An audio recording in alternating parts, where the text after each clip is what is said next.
কেননা রাজ্য সরকার বিজেপিকে জায়গা দিবে, কিন্তু আপনাকে আমাকে দুটো প্রতিনিধি রাজ্য আমরা যদি এমএলএ তৈরি করতে পারি, তারা জানে যে আগামীতে 20টা এমএলএ তৈরি করার রাস্তায় বলে দিয়েছেন। ওয়াকফ নিয়ে লড়লে আমার থেকে, আমি আজকে ঘোষণা করছিলাম, আমাদের অনেক নেতৃত্বরা ছিলেন, এখন কাউকে দেখতে পাচ্ছি না।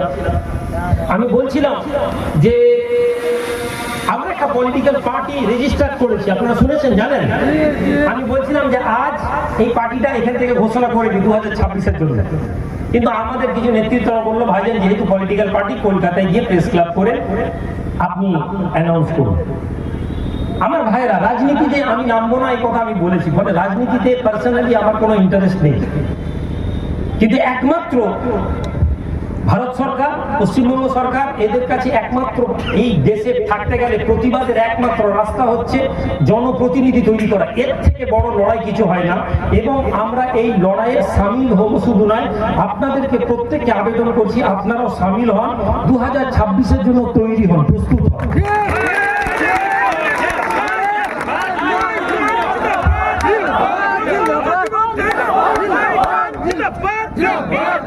আমি আপনাদের কাছে এটা কেন বলছি, কেননা আপনারা জানেন যে সংখ্যালঘু মানুষদের সবচেয়ে বড় শত্রু যদি কেউ থাকে, সেটা সংখ্যালঘু মানুষ।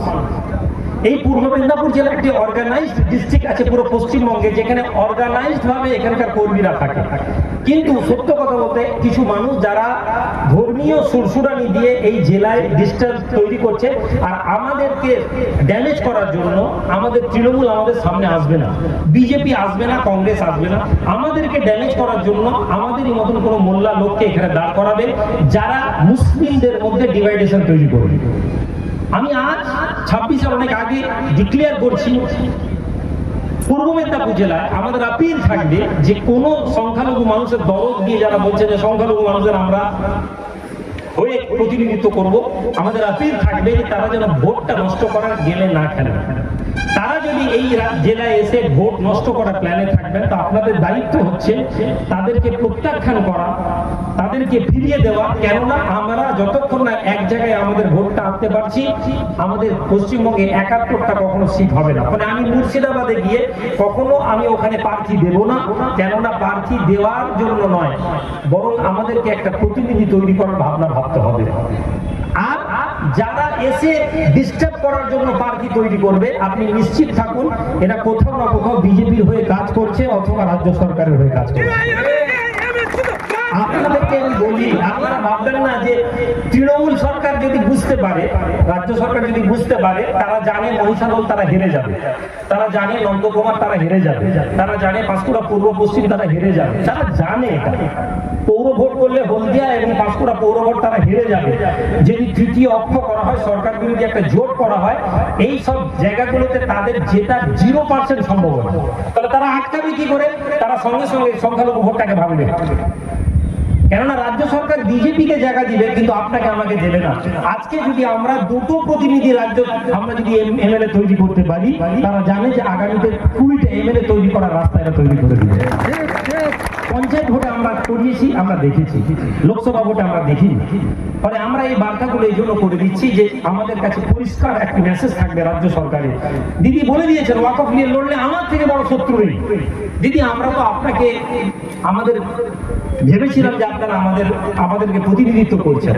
দিদি আমরা মনে করেছিলাম যে আপনি বলবেন ওয়াকফ নিয়ে তোমরা নির্দ্বিধায় প্রতিবাদ করো, কেননা আমরা তোমাদের পাশে আছি, কেননা তোমরা আমাদেরকে ভোট দিয়ে জিতিয়েছো, তোমাদের ভোটের দ্বারাই আমাদের বৃহত্তর সরকারের সংখ্যালঘু ভোটটা পড়েছে।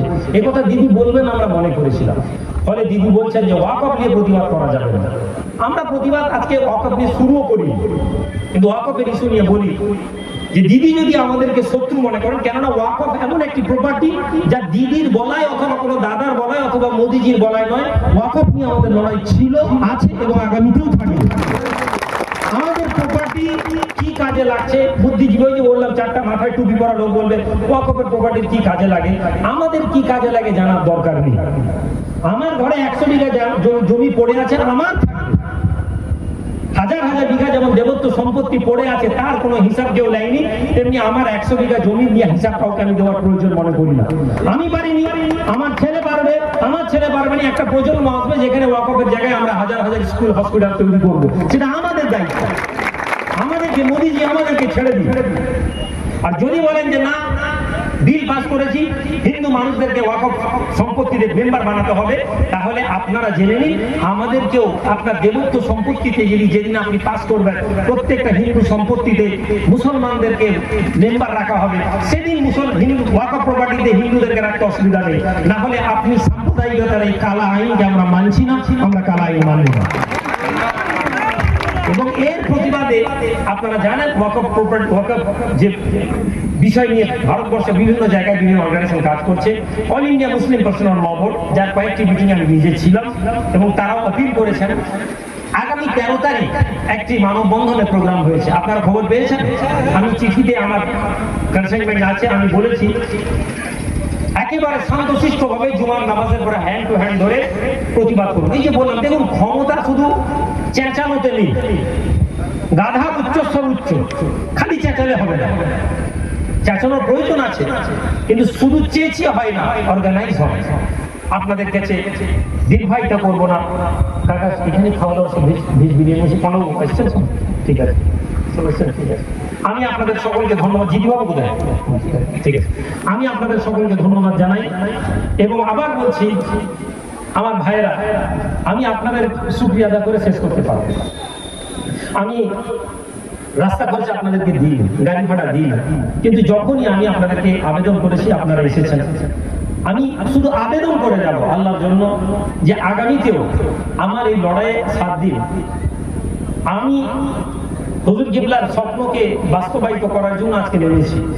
এই লড়াই এত নিম্নমানের আক্রমণ না করলে হয় না, মানুষকে গালাগালি না করলে হয় না। দিন রাত আমাকে সমালোচনা করে, গালাগালি করে, কাউন্টার করতে মন চায়, কেননা আমি যারা আমাদের বিরুদ্ধে বলে তাদের থেকে আমার অনেক বেশি শিক্ষিত, ফলে আমি তাদেরকে শিক্ষা দিয়ে যুক্তি দিয়ে কাউন্টার করবো, কিন্তু আমি পারি না, কেননা এত নিম্ন মেন্টালিটি নিয়ে আমি লড়তে পারি না। কেননা আমার একটা স্লোগান আছে, আমার লড়াই আমার বিরুদ্ধে না। আপনারা আজকে এই প্রোগ্রাম সফল করেছেন, ধন্যবাদ। স্কুল মেডিসিনের যে বিষয়টা নিয়ে আমাদের যে অ্যামেন্ডমেন্ট এইগুলো এজেন্ডাগুলো ছিল আমরা ডিএমএসপিতে জমা দিয়েছি। মেডিসিন নিয়েও আমাদের রাজ্য সরকারের কাছে আপিল আছে। জেনেটিক মেডিসিনগুলো আমরা সরকারকে বলবো যে কিছু আমাদের উইংস তৈরি করে দেওয়ার পরিকল্পনা আছে, যেগুলো থেকে আমরা সরকারের কাছে অনেক কম মূল্যে ওষুধ পাওয়া যায়। একই ওষুধ বাজারে যে নাম আছে ওই নামে দাম বেশি, কিন্তু একই সরকার হবে, ওইগুলো আমরা মানুষের কাছে কতটা পৌঁছে দেওয়া যায় তার চেষ্টা করবো। ভালো থাকেন আপনারা, এই রোদে আপনারা কষ্ট করে এসেছেন, আমি আপনাদেরকে ধন্যবাদ জানাই। এবং আগামী 2026-এর জন্য একটা পরিকল্পনার চেষ্টা চলছে। আমি এতটুকু আপনাদের কাছে আল্লাহর উপরে ভরসা করে আশ্বাস দিতে পারি, আপনাদের ক্ষতি হবে এমন কাজ আমি করব না। সংখ্যালঘু মানুষ, পিছিয়ে পড়া মানুষ, বাঙালি জাতির অস্তিত্ব নিয়ে ক্ষতি হবে এমন কাজ করব না। তাতে যদি আপনাদের মনে হয় ভোটের আগে, যেমন অনেকে বলেন ভোট এসে গেলে বলে দেন কি না হয়ে যাবে, কি হলো ওখানে, কি হচ্ছে, খাবার এখন পরে আসবে, এদিকে চলে আসবে, ঠিক আছে। লোক হয়তো বলবে ভোট এ করেছে করেনি, কিন্তু আপনারা আমার সাথ দিয়েছেন।